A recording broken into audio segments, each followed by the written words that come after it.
Police رسول کا دوسرا مشنری سفر بیان کرنے والا ہوں، اور یہ ہماری زندگی کے لیے، ہماری روحانی زندگی کے لیے بہت اہمیت کا حامل ہے۔ آئیے ہم ایک دفعہ دوبارہ گردخانی کریں لوکا رسول کے اعمال، اس کا 15واں باب، اس کی 9 آیت سے لے کر 11 آیت تک۔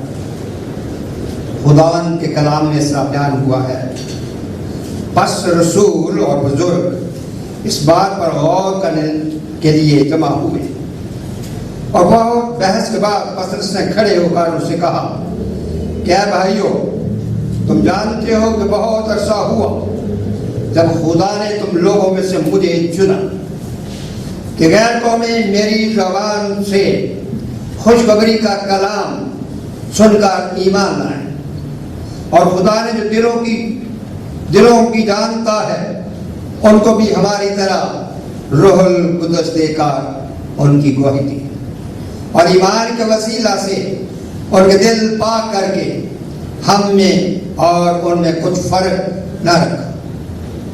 بس اب تم شاگردوں کی گردن پر ایسا جوا رکھ کر، جس کو نہ ہمارے باپ دادا اٹھا سکتے تھے، نہ ہم خدا کو کیوں آزماتے ہو؟ خدا کو کیوں آزماتے ہو؟ پھر 19 آیت سے، بس میرا فیصلہ یہ ہے کہ جو غیر قوموں میں سے خدا کی طرف رجوع ہوتے ہیں، ہم ان کو تکلیف نہ دیں، مگر ان کو لکھ بھیجیں کہ بتوں کی مکروہات اور حرام کاری اور گلا گھونٹے ہوئے جانوروں اور لہو سے پرہیز کریں، جو قدیم زمانہ سے ہر شہر میں موسیٰ کی توریت کی منادی کرنے والے ہوتے چلے آئے، اور وہ ہر سبت کو عبادت خانوں میں سنائی جاتی ہے۔ خدا کا مقدس کلام ہماری روحوں کو جھنجھوڑتا ہے۔ پولس رسول کا یہ دوسرا مشنری سفر جو ہے، یہ ہماری کتاب اس کا 16واں باب پہلی آیت سے لے کر 18 باب 22ویں آیت تک بیان تکمیل کو پہنچتا ہے۔ ہمارا 16 باب اس کی پہلی آیت سے لے کر ہمارا 18 باب اس کی 22 آیت تک پولس رسول کا دوسرا مشنری سفر جو ہے بیان تکمیل کو پہنچتا ہے۔ تب صفر شہید ہوا، کلیسیا پر مصیبتوں کا پہاڑ ٹوٹ پڑا، اور کلیسیا جو ہے وہ ادھر ادھر بکھرنی شروع ہو گئی۔ لوگوں نے مختلف ممالک کا رخ کیا، کوئی قبرص کو چلا جاتا ہے، کوئی لبنان کو چلا جاتا ہے، کوئی شام کو چلا جاتا ہے، کوئی شام کے انطاکیہ میں چلے جاتے ہیں۔ کلیسیا مختلف ممالک میں، مختلف شہروں میں قائم ہونا شروع ہو جاتی ہیں، چاہے وہ 2 آدمی ہیں، چاہے وہ ایک خاندان ہے، چاہے بہت سے لوگ ہیں، مگر کلام صرف یہودیوں کو سنایا جاتا ہے، غیر قوموں سے اجتناب کیا جاتا ہے، غیر قوموں کو کلام نہیں سنایا جاتا، اور غیر قوموں کی تمام دنیا میں اکثریت پائی جاتی ہے۔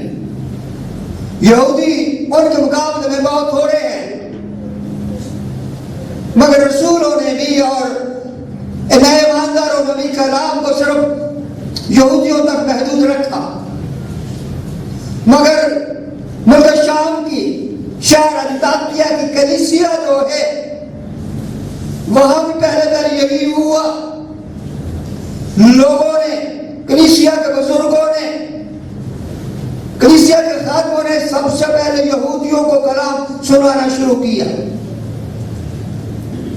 مگر اس میں کچھ غیر ملکی بھی ہیں جو قرینی کہلاتے ہیں، یعنی افریقہ کے لوگ ہیں، کوئی قبرصی ہیں، ایک جزیرہ ہے، وہاں کے لوگوں نے غیر قوموں کو کلام سنایا، اور بہت سے غیر قوموں کے لوگ، خاص طور یونانی، خداوند یسوع مسیح پر ایمان لے کر آتے ہیں، انطاکیہ میں جو کلیسیا بنتی ہے وہ یہودیوں اور غیر قوموں کی کلیسیا کہلاتی ہے.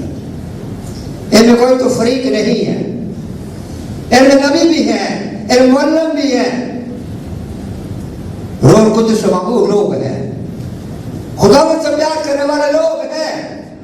اور یہ کلیسیا جو ہے خداوند کے اشعار اعظم کو مد نظر رکھتی ہوئی کلیسیا جو ہے آگے بڑھنا چاہتی ہے. انطاکیہ کے لوگ جو ہیں، انطاکیہ کی کلیسیا کے اراکین جو ہے، جو بزرگ ہیں، وہ چاہتے ہیں کہ ہمارے وسیلے سے کلام جو ہے دوسرے ممالک میں بھی پہنچایا جائے. اس لیے وہاں چناؤ کیا جاتا ہے، روح القدس کے کہنے پر چناؤ کیا جاتا ہے.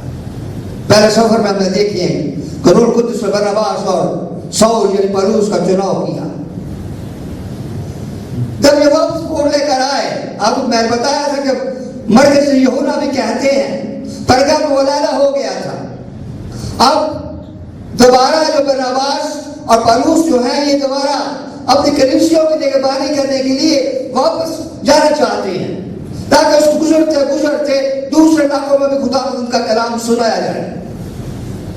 مگر برناباس کہتا ہے کہ مرکز یہونا کو ساتھ لے جایا جائے.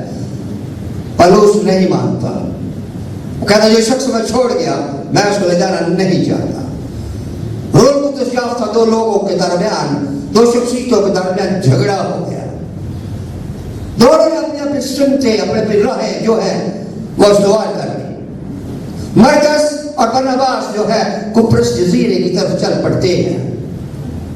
پولس برناباس کی طرح سیلاس کو لیتا ہے جو یروشلم سے آیا ہوا تھا، اور یہ اسی طرح جہاں پہلے سفر میں کلیسیاں بنائی تھی وہاں یہ جاتے ہیں. وہاں کلیسیوں کو مضبوط کرتے ہوئے، ان کی حوصلہ افزائی کرتے ہوئے آگے بڑھتے ہیں. جب وہ لسٹرا میں پہنچتے ہیں تو لسٹرا میں ایک خاندان ہے، ماں اور بیٹے کا ایک خاندان ہے. ماں جو ہے یہودی ہے اور اس کا خاوند یونانی ہے، اور ان میاں بیوی کے ہاں بچہ پیدا ہوتا ہے جس کا نام وہ تیموتھیوس رکھتے ہیں. اس کی ماں جو ہے ایمان کا دودھ پہلاتی ہے، اور ایمان میں وہ بڑھتا گیا، وہ نوجوان ہو جاتا ہے. اقریم اور دربے اور نصرہ کے لوگ جو ہے اس نوجوان کی شہرت سے متاثر ہیں، اس کو پیار کرنے والے ہیں. یہ کلام میں آگے بڑھ رہا ہے. پولس رسول کی آنکھیں اس نوجوان کو بھانپ لیتی ہیں، اور پولس رسول جو ہے لسٹرا سے تیموتھیوس کو اپنے ساتھ لے لیتا ہے، اور پھر یہ تین شخص بن جاتے ہیں، سیلاس، سول یعنی پولس اور تیموتھیوس. اور ان کے ساتھ ایک اور شخص ہے جو اعمال کی کتاب کو لکھنے والا ہے، اور وہ لوکا طبیب ہے جسے لوکا رسول کہ انجیل کا مصنف بھی کہا جاتا ہے. یہ شخص جو ہیں یہ خداوند کے کلام کو پھیلانے کے لیے آگے بڑھتے ہیں. موسم اور حالات سازگار ہیں. رومی جو ہے تمام ملکوں پر حکومت کر رہے ہیں. سڑکوں کا جال بنایا ہوا ہے، لوگ پیدل چلتے ہیں، میلوں پیدل چلتے ہیں، کوئی تھکاوٹ کا نام نہیں ہے. سمندری سفر لوگ کرتے ہیں، جہازوں کا سفر کرنا پڑتا ہے، بحری جہازوں کا. اس لیے یہ لوگ جو مشنری ہیں، یہ پولس جو مشنری ہے، جو خداوند کے کلام کو آگے لے جانا چاہتا ہے، بحری جہازوں میں سفر کرتے ہیں. کرایہ لگتا ہے، کون دیتا ہے؟ کلیسیا دیتی ہے، کچھ آپ کماتے ہیں، اور اس طرح خداوند کے کلام کو لے کر آگے بڑھتے ہیں. پولس رسول جو ہے اپنے دوسرے مشنری سفر میں جب وہ لسٹرا پہنچتا ہے تیموتھیوس کو ساتھ لے جاتا ہے، اور آگے پھر وہ جانے کی کوشش کرتے ہیں. پولس رسول آسیا میں، ایشیا گوچوں میں کلام سنانا چاہتا ہے. یہ بھی ترکی کا حصہ ہے. کیونکہ پچھلے واز میں ہم نے کہا کس ملک میں گئے تھے؟ ترکی میں گئے تھے، جسے ترکی کہا جاتا ہے۔ اس ملک میں ہم نے پہلے سفر کو ختم کیا تھا۔ ابھی آسیہ میں ترکی کا ایک صوبہ ہے، پولس رسول یہاں جانا چاہتا ہے، یہاں کلام کو پیش کرنا چاہتا ہے، مگر روح القدس نے منع کر دیا۔ روح القدس نے کہا نہیں، آسیہ میں تم کلام نہیں سنا سکتے، آگے بڑھو۔ اور وہ اب شمال کی طرف رخ کرتے ہیں اور وہ موسیہ سے گزر کر بطونیہ کو پہنچنا چاہتے ہیں جو شمال کی طرف ہے۔ جو ہی وہ موسیہ کے قریب پہنچتے ہیں، پھر روح القدس نے کہا نہیں، بس تم شمال کی طرف نہیں جا سکتے، تم اپنا رخ مغرب کی طرف کر لو، تم اپنا رخ مغرب کی طرف کر لو۔ اور اس طرح ترواس میں پولس کو ایک رویا بھی ملتی ہے، اور وہ رویا کیا ہے کہ ایک مقدونی شخص کھڑا ہے اور پولس رسول کی منت کر کے کہتا ہے کہ پار اتر کر مقدونیہ میں آ اور ہماری مدد کر۔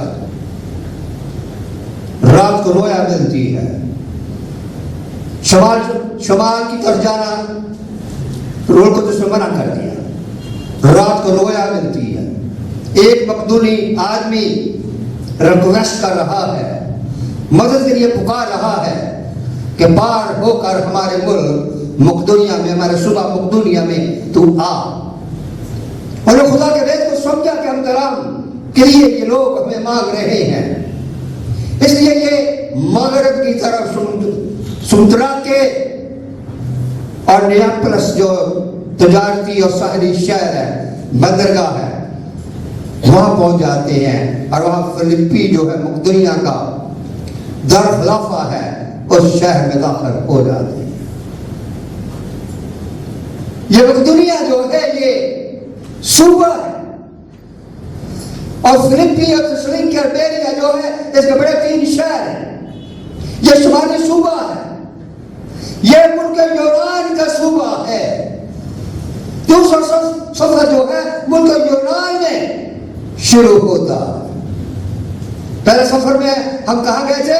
ترکی میں گئے تھے، وسطی ترکی میں ہم نے سفر طے کیا تھا، اور آج دوسرے سفر میں ہم ملک یونان میں داخل ہو جاتے ہیں۔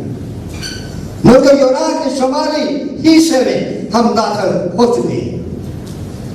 فلپی جو ہے مقدونیہ جو صوبہ ہے یونان کا، شمالی یونان کا مقدونیہ جو ہے یہ صوبہ ہے، اور اس کا شہر فلپی جو رومیوں کی آبادی ہے اور اس کا دارالخلافہ ہے، اس پولس رسول جو ہے پہنچتا ہے اور اس کے ساتھی اس کے ساتھ جو ہے وہ پہنچتے ہیں۔ لکھا ہے ہم چند روز اس شہر میں رہے، فلپی میں دیکھتے رہے، گھومے ہیں، پھرے ہیں، شہر کا غور معائنہ کیا ہے، اور آگے اور سبت دن شہر کے دروازہ کے باہر ندی کے کنارے گئے۔ کیوں؟ فلپی میں کوئی عبادت خانہ نہیں ہے، فلپی میں کوئی یہودیوں کا عبادت خانہ نہیں ہے۔ اس کا مطلب یہ ہے کہ فلپی میں 10 یا 10 سے زیادہ یہودی موجود نہیں ہے، یہاں کم یہودی ہیں، اور لوگ جو ہیں باہر دروازے کے باہر، شہر کے دروازے کے باہر ندی کے کنارے، جو لوگ یہودی ہیں یا غیر قوم خدا پرست ہیں، وہ عبادت کرتے ہیں۔ پولس جو ہے وہاں جاتا ہے، سلاس بھی ساتھ ہے، تیموتھیوس بھی ساتھ ہے، لوکا بھی ساتھ ہے، وہاں ان کے ساتھ گفتگو کرتا ہے، اور خداوند جو ہے انہیں عورتوں کی تعداد زیادہ دے کر اپنے مشنری سفر کا آغاز کرتا ہے۔ اس جماعت میں سے ایک عورت، لیڈیا یا لیڈیا، خداوند کے کلام کو قبول کر لیتی ہے. خدا کا فضل اس کے دل کو کھولتا ہے، اس کے دل کے دروازے پر کھٹکھٹاتا ہے. وہ عورت جو ہے خداوند کے کلام کو قبول کر لیتی ہے، اور پھر خدا کے کلام کے لیے وہ عورت اپنے دل کو کھول دیتی ہے، دل کے دروازے کو کھول دیتی ہے، تاکہ خدا کا کلام اس کے دل کے اندر تشریح کرے اور وہ دوسروں تک کلام کو لے جانے والی بنے. اور یہ لیڈیا پہلی یورپی خاتون ہے، یہ پہلی جو ہے یورپی خاتون ہے، یہ پہلی جو ہے یہ مغرب کی خاتون اول کہلاتی ہے. لیڈیا تاریخ لہمی تاریخ کی پہلی مسیحی خاتون ہے. خداوند کے کلام میں لکھا مکاشفہ 3:20 میں، دیکھ میں دروازہ پر کھڑا ہوا کھٹکھٹاتا ہوں. جب کوئی دروازہ میرے لیے کھولتا ہے میں اس کے ساتھ اندر جا کر کھانا کھاؤں گا اور وہ میرے ساتھ. دل کا دروازہ کھلنا بہت ضروری ہے. لیڈیا جو ہے خدا کا فضل پر کام کرتا ہے اور پھر وہ اپنے آپ کو تیار کرتی ہے، خدا کے کلام کو قبول کرتی ہے اور اسرائیل جماعت بننا شروع ہو جاتی ہے. بس خداوند کا جو مقصد ہے وہ کامیابی کی طرف جو ہے وہ جانا شروع کر دیتا ہے. اس فلپی شہر جو ہے یہاں ایک خاتون جو ہے مسیحی ہوتی ہے. یہ خاتون جو ہے یہ قیمت بیچنے والی خاتون ہے جو کپڑے رکھنے کے لیے کام آتا ہے. یہ ایشیا کوچے کی تھواتیرا جو کلیسیا شہر ہے جو تھواتیرا کا، وہاں سے یہ آئی ہوئی ہے. یہ ترکی میں سے آئی ہوئی ہے، ترکی کے صوبہ آسیا میں سے آئی ہوئی ہے تاکہ اپنے کرمز کو بیچ سکے، اپنے رنگوں کے کمال کو لوگوں تک پہنچا سکے. اس وقت تاجر کے طور پر یہاں موجود ہے. اس لیے تاجر ہو کیسے بھی ہو مزدور ہو، خداوند استعمال کرتا ہے اپنے کلام کو دینے کے لیے، اپنے کلام کو پہنچانے کے لیے. خداوند نے ایک مسیحی تاجر جو خاتون ہے اس کو استعمال کیا. جب اس وقت گھرانے سمیت تو کیا لیا؟ بپتسمہ لے لیا. لیڈیا جو اس کا نام ہے، اس کا خاوند کا نام نہیں، اس کے بچوں کا نام نہیں. جب گھرانہ آ گیا تو گھرانے میں بچے بھی شامل ہے، اس کا خاوند بھی شامل ہے. پورے گھرانے سمیت اس خداوند کے کلام کو سنا اور بپتسمہ لے لیا اور سب خداوند کی بندی بن گئی. ایمانداروں کی جماعت میں جو ہے وہ شامل ہو گئی اور پھر ریکویسٹ کرتی ہے، درخواست کرتی ہے، التجا کرتی ہے پالوس رسول سے، اے خداوند کے بندے، اے خداوند کے خادم، اگر تو مجھے خداوند کی بندی سمجھتا ہے تو میرے گھر چل. ان کو اپنے گھر لے کر چلی جاتی ہے. اس کے بعد پھر اگلے دن پھر جب یہ دعا کرنے کے لیے جا رہے ہیں، اسی ندی کے کنارے جا رہے ہیں، تو پیچھے سے ایک لوڈی بدرو گفتہ آ رہی ہے اور وہ زور زور سے پکار رہی ہے. وہ لوڈی جو ہے بدرو گفتہ ہے، وہ زور زور سے پکار رہی ہے، میں جانتی ہوں یہ کون ہے، یہ خدا کے مقدس بندے ہیں اور یہ نجات کی راہ بتانے کے لیے آئے ہیں. یہ بدرو گفتہ لوڈی بار بار جو ہے بلا رہی ہے، یہ غیب کی باتیں بتانے والی ہے اور اس نے اس کا مالک جو ہے اس ₹5 پیسہ کماتے ہیں.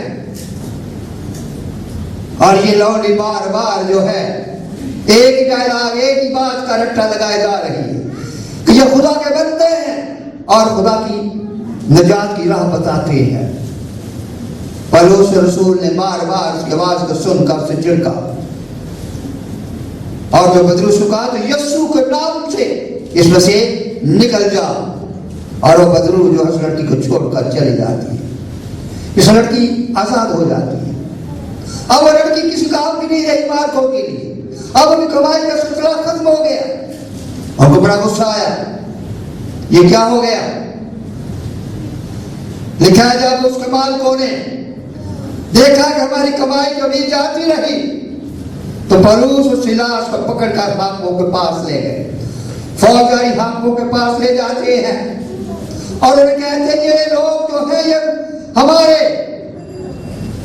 ہمارے شہر میں خلبلی مچا رہے ہیں، یہ ایسی ایسی رسمیں بتا رہے ہیں، یہ ایسی ایسی باتیں کر رہے ہیں جو ہمیں روکنے کو روا نہیں ہے۔ کوئی شخص روکنے کو مذہب کی تبلیغ نہیں کر سکتا، کوئی دوسرا مذہب کا آدمی جو ہے وہ روکنے کو اپنے مذہب کے بارے میں تبلیغ نہیں کر سکتا، مگر پولس اور اس کے ساتھی اہل ایران جو ہے خداوند کے نام کو پیش کر رہے ہیں۔ فوجداری حاکموں کے پاس جو ہے کو پیش کیا جاتا ہے، ان کی باتوں کو سن کر وہ یقین کر لیتے ہیں۔ پولس اور سیلاس کے وہ کوڑے نہیں مارتے، بیت لگاتے ہیں اور بیتوں سے زخم آ جاتے ہیں۔ پہلے کپڑے اتارے، پھاڑ دیے اور پھر بیت لگوا دیے۔ پھر کہا ان کو لے جاؤ، حوالات بند کر دو اور دروگوں کو ہے کہ اچھی طرح حفاظت کرنا۔ اور دروگا جو جیل کے اندرونی کمرے میں لے جا کر انہیں بند کر دیتا ہے اور انہیں بیڑیاں لگاتا ہے۔ خاص بیڑیاں جو ہے وہ استعمال کی جاتی ہیں جن کو کہا جاتا ہے۔ اس نے حکم پا کر انہیں اندر کے قید خانے میں ڈال دیا اور ان کے پاؤں کاٹ میں ٹھونک دیے، کاٹ میں ٹھونک دیے۔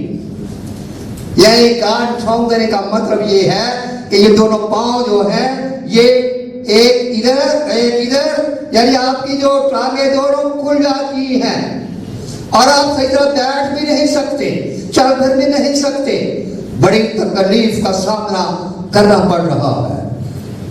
کاٹ میں ٹھونک دیے جاتے ہیں، رات ہوتی ہے۔ یہ دونوں خداوند کے خادم سیلاس اور پولس جو ہے اس واقعہ کو خداوند کے سامنے رکھتے ہیں، دعا کرتے ہیں، حمد و ثنا کرتے ہیں، خداوند کی تعریف میں گیت گاتے ہیں، اس کی حمد و ثنا کرتے ہیں، خداوند سے دعا کرتے ہیں، اپنی تعلیمی اپنے خوشخبری کے پیغام کو خداوند کے سامنے رکھتے ہیں کہ خداوند مصیبتیں ہمارے سامنے، ہم مصیبتوں کا سامنا کر رہے ہیں مگر ہمیں مصیبتوں سے ڈرتے نہیں ہیں۔ تیری مرضی پوری کرنے کے لیے ہم اپنی جان دینے تک بھی وفادار رہیں۔ یہ خدا کے دونوں خادم دعا کرتے ہیں۔ لکھا ہے جب یہ گیت گا رہے تھے تو قیدی سن رہے تھے اور ان کے گیتوں میں پیغام ہے، اور ان کے گیتوں میں پیغام ہے، اور وہ پیغام یسوع ناصری کا ہے، وہ پیغام مسیح مصلوب کا ہے، وہ پیغام زندہ ہوئے مسیح کا۔ اس کلام کو سن رہے ہیں اور یہ کلام ان پر تاثیر کیا جا رہا ہے اور خاموشی سے اپنی آنکھیں ان کی طرف لگائے ہوئے ہیں۔ اور یکدم کیا ہوتا ہے؟ یکدم خداوند اپنا کام کرتا ہے، خداوند عجیب طریقے سے کام کرتا ہے اور پورا قید خانہ جو ہے ہلنا شروع ہو جاتا ہے، گویا زلزلہ آ گیا۔ روح القدس اور جنبش جو ہے وہ قائم کی اور زلزلہ کی صورت میں پورا قید خانہ جو ہے لپیٹ میں آ جاتا ہے۔ اور زلزلے میں لپیٹ میں آ جاتا ہے، در و دیوار جو ہے وہ کانپنے شروع ہو جاتے ہیں اور ایک دن بیڑیاں کھل جاتی ہیں۔ اور جب یہ زلزلہ آتا ہے تو یہ دروگا جو ہے یہ بھی جام اٹھتا ہے اور یہ قید خانے پر بھاگتا ہے اور دیکھتا ہے کہ بڑا دروازہ کھلا ہوا ہے۔ ایک رومی دروگا جو ہے اگر قیدی بھاگ جائے تو اس کی سزا موت ہوتی ہے۔ یہ گھبراتا کہ قیدی بھاگ گئے ہوں گے، اس لیے اپنی تلوار میان سے نکالتا ہے اور اپنے آپ کو مارنے کے لیے تلوار اپنے ہاتھ میں کھینچ لیتا ہے، مگر اندر سے پولس کی آواز آتی ہے، ٹھہر جا، ہم یہاں دوڑے نہیں، ہم یہی موجود ہیں، ہم یہاں موجود ہیں، تمام قیدی یہاں موجود ہیں۔ یہ دروگا کامتے ہوئے ڈرتے ہوئے آگے بڑھتا ہے اور قید خانہ کے اندرونی کمرے میں جا کر پہنچتا ہے اور ان سے کامتا ہوا گفتگو کرتا ہے۔ ایسا ہو میں کیا کروں کہ نجات پاؤں۔ اس کا دل اتنا متاثر ہو گیا کہ لوگ یہ جو ہیں خدا ان کے حمد کرنے والے، جو لوگ بھی کہہ رہے تھے یہ خدا کے خادم ہیں، خدا کے مقدسین ہیں، یہ نجات کی راہ بتانے والے ہیں، یہ کلام اس دروگا نے بھی سنا ہوگا، اس سے متاثر ہے اور ان سے کہتا ہے ایسا ہو میں کیا کروں کہ نجات پاؤں۔ پولس رسول کہتا ہے تو اور تیرا گھرانہ خداوند یسوع مسیح پر ایمان لا تو تو اور تیرا گھرانہ نجات پائے گا۔ خداوند یسوع مسیح پر ایمان لا تو تو اور تیرا گھرانہ نجات پائے گا۔ پولس رسول نے ایک کلام کیا اور یہ کلام جو ہے دروگا نے قبول کر لیا، اس سے پر دل کھول لیا اور ان کے زخم دھوئے اور ان کو پھر چھت کے اوپر لے گیا اور اسی رات اپنے خاندان سمیت بپتسمہ لے لیتا۔ اسی رات کچھ دن نہیں گزرے، اسی رات پورا خاندان بپتسمہ لے لیتا ہے اور خدا ان کے کلام کو سنتا ہے۔ دروگا نے کوئی حوض نہیں بنایا کہ بپتسمہ لینے ڈوبے گا۔ دروگا جو ہے اس کے پورے خاندان کو اسی رات جو بپتسمہ دیا جاتا ہے اور صرف خداوند جو ہے ایک خاندان کو اپنے قدموں میں لے آتا ہے۔ اور اس کے بعد کیا ہوتا ہے؟ اس کے بعد یہ ہوا فوجی ہاتھ پر نکالو بھائی، قیدی جو تھے کل جو قید خانے میں رکھے گئے ان کو باہر نکالو۔ دروگا نے کہا تمہاری رہائی ہو گئی۔ فوجداری کے ہاتھ کو رہا کر دیا۔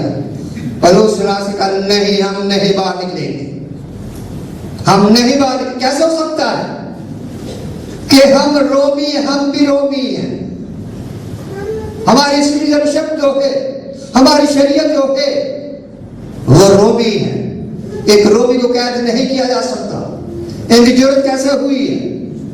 دروگا نے جا کر بتایا کہ وہ دونوں رومی ہیں۔ ڈر جاتے ہیں، وہ کہتے ہیں جیسے لوگوں کو سب نے ہمیں اندر قید کیا تھا اسی طرح ہمیں لوگوں کو سب نے باہر نکالو تاکہ لوگ جانیں اور کلیسیا کو تسلی ہو۔ اس طرح حاکماتے ہیں، ان کی منت سماجت کرتے ہیں اور کہتے ہیں آپ چلے جائیں، اس شہر کو چھوڑ کر آپ چلے جائیں۔ اور اس کے بعد لکھا ہے کہ وہ تھسلنکے میں پہنچ جاتے ہیں، دوسرا شہر، فلیپی کے بعد دوسرا بڑا شہر تھسلنکے، وہاں پہنچ جاتے ہیں اور وہاں تھسلنکے کے شہر میں جا کر 3 ہفتوں تک وہاں یہودی بات خانہ ہے، 3 ہفتوں تک پولس رسول جو ہے کتاب مقدس کھول کھول کر دلیلوں سے ان کو قائل کر رہا ہے۔ لیکن وہ بات مان لے پھر تو یسوع مسیح دونوں کو مان لے، پھر یسوع کو مان گئے یا مسیح کو مان گئے۔ یہ بات ان کے ایمان کے خلاف تھی۔ اور تیسری بات پولس نے یہ ان سے کہی کہ یہ یسوع جس کی میں بات کر رہا ہوں وہی مسیح ہے، یعنی جو یسوع جس کو تم نے مصلوب کیا، تمہارے بزرگ اور یروشلم شہر میں جس یسوع کو مصلوب کیا وہ تیسرے دن موت میں زندہ ہوا اور وہی مسیح ہے۔ یہ بات بھی یہودیوں کے ایمان کے خلاف تھی، اس لیے یہودی جو ہے خلاف ہو جاتے۔ بہت لوگوں نے، یونانیوں نے اس کلام کو قبول کر لیا، کچھ یہودیوں نے بھی کلام کو قبول کر لیا، مگر یہودیوں کی اکثریت جو ہے پولس کی ان باتوں سے متفق نہ ہوئی، انہوں نے اس کلام کو قبول نہ کیا۔ اور لکھا ہے خدا پرست یونانیوں کی بڑی جماعت اب تیری شریف عورتیں بھی